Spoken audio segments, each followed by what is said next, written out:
यही मोहब्बत करके तो तुमने मेरे सलमान को फांसा है ना।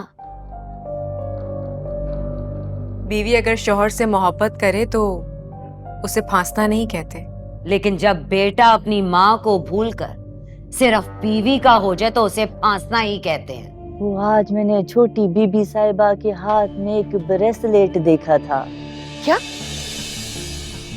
और देखते ही वो पुराना वक्त याद आ गया जब वकार साहब ने अपनी बेटी को वो ब्रेसलेट पहनाया था। बिल्कुल ऐसा ही था, है ना बेगम साहिबा?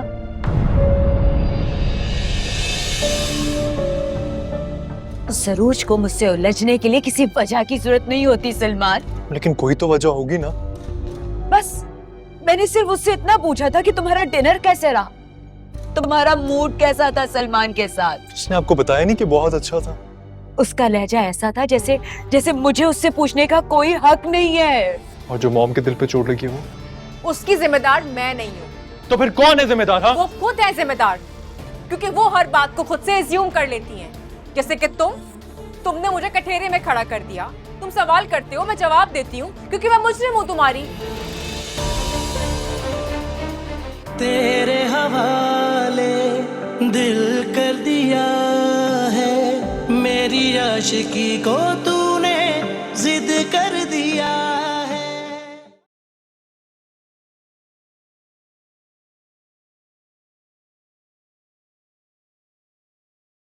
जिसे तुम चंदा कह रहे हो वो मेरे भाइयों का गिफ्ट है मुराद। और मुझे तो ना अब लगने लग गया है कि तुम्हारी अम्मी ने तुम्हें कसम दी है कि तुम हनीमून पर नहीं जाओगे।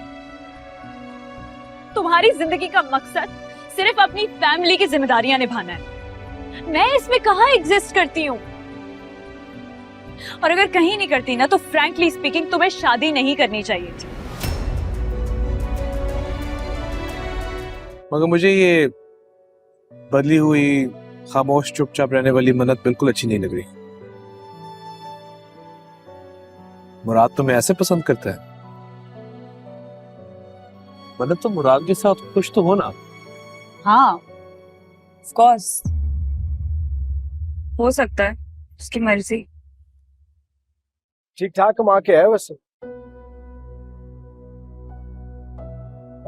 उसकी कार देख के तो तुम्हें गाड़ी खटारा लग रही होगी ना?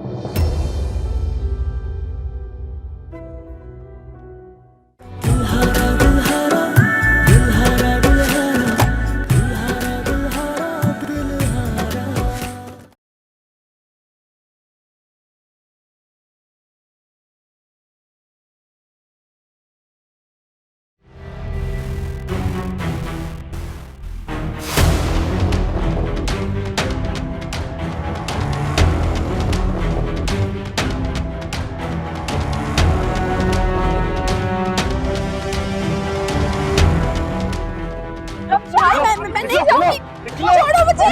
अली जी, अली जी, आपको जो चाहिए ना दे दो।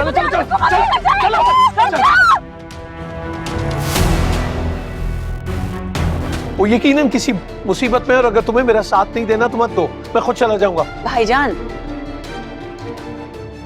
आप उसका माजी क्यों भूल जाते हैं?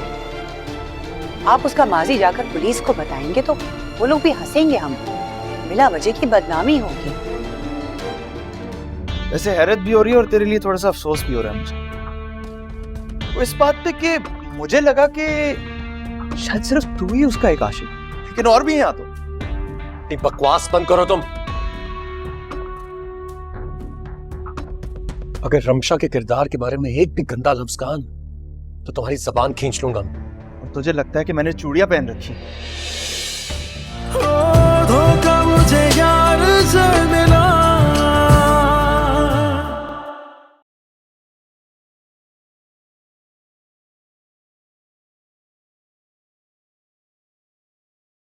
फाइज और मैं नासिर के घर जाके बात कराए। अपने घर वालों की जिम्मेदारी वो खुद ले रहा है। उसने हमें पूरा यकीन दिलाया कि उसका ऐसा कोई मुतालबा नहीं। अम्मी को उनकी मर्जी के खिलाफ किसी बात पर आमादा करना इतना आसान नहीं होता। मैं तुम्हारे साथ हूँ, थोड़ा सा सब्र से काम लेना। शादी से 4 दिन पहले बात कहना आपको जेब नहीं देता? आपकी वालदा क्या सोचती हैं, क्या समझती हैं, ये आपका और उनका मसला है। मुझे मुनाफिकत नहीं आती। बाइज्जत कहलाने वाले लोग, करीम कहलाने वाले लोग, वो असल में कितने छोटे और बेवकूफ़ हैं। गरीब को हकीर कहकर भी उनकी मदद किए बगैर उनको खाली हाथ लौटा देते हैं। तो क्या ऐसे लोगों को अपने आप को साहिब हैसियत कहने से शर्म नहीं आनी चाहिए? बस बंद करो। था बेखबर मैं तो गुमनाम था, मैंने जाना है खुद को तेरे नाम से। सुन ले तेरी हर खुशी के लिए ये जहां वार दूं मैं तेरे नाम से। खुमार में तेरे जी रहे यूं के हमसा कोई जिया ना होगा।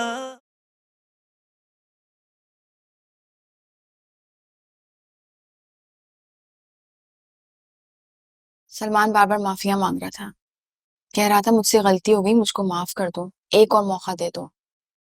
मैं तुम्हें और हमारे बच्चे को उसका हक दूंगा, तुम्हारे साथ कभी भी कोई भी ज्यादती नहीं करूंगा। तो पर तुमने क्या सोचा? मैं यहाँ नहीं रह सकती, या तो आप मुझे अम्मी के पास छोड़ के आए या अम्मी को यहाँ लेके आए। पागल हो गई, अरे पागल हो गए सारे घर में। जिसको देखो घर से भागने की पड़ी है। खैरियत है? कोई खैरियत नहीं है अब्बा, ये क्या हो रहा है घर में?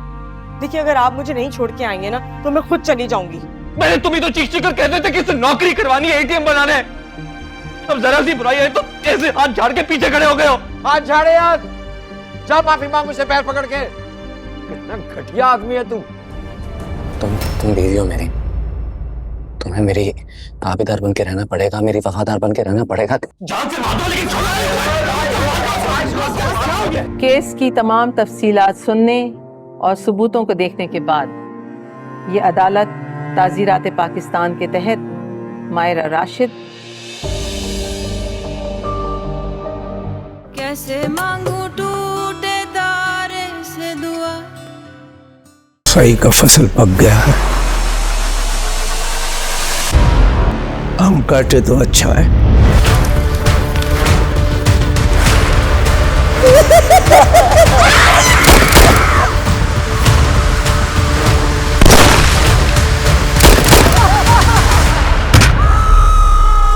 यार ये लो अंगूठा, जिधर जिधर जरूरत है लगवा लो।